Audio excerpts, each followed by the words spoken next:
Letters to the Editor is an author-driven podcast created and directed by Enrique Stuyck Roma, a journalist, lawyer and entrepreneur from Madrid. Enrique holds a Guinness World Record for his letters to the editor and has had 10,000 letters published in 70 Spanish newspapers. In this podcast, we will read a letter a day for a whole year selected from his books Ocurrencias, Witticisms, Reflections on Life.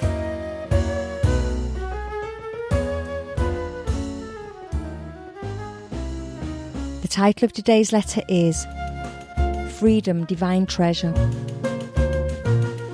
In light of the restrictive measures that either the central government or the regional governments are legitimately entitled to impose indiscriminately, one begins to wonder whether we are truly free individuals or whether by being subject to the law, freedom is merely a relative concept.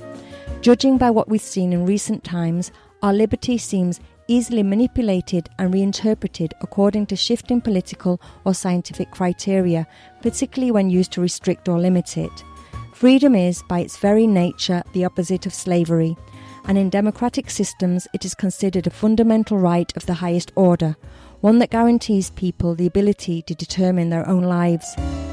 However, it is the same democracy that imposes laws which curtail freedom, subjecting the individual whenever deemed necessary or convenient. And as we are seeing, what some politicians say is necessary, others view as neither necessary nor even appropriate, which means in practice that they are playing games with us.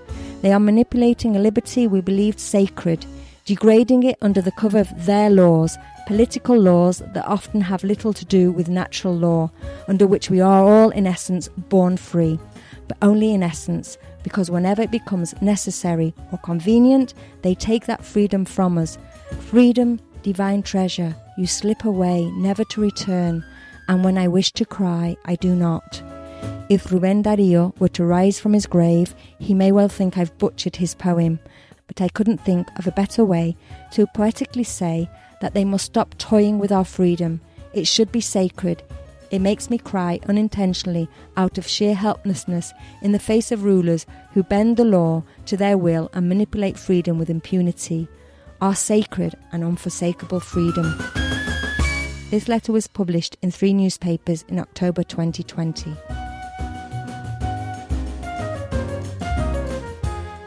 Discover more episodes at letterstotheeditor.com.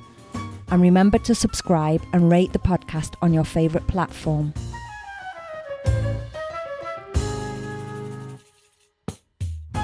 Podcast produced by Jorge Marín e Ove Productora.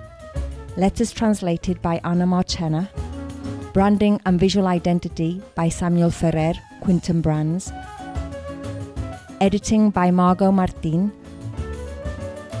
Readings by Susanna Galan.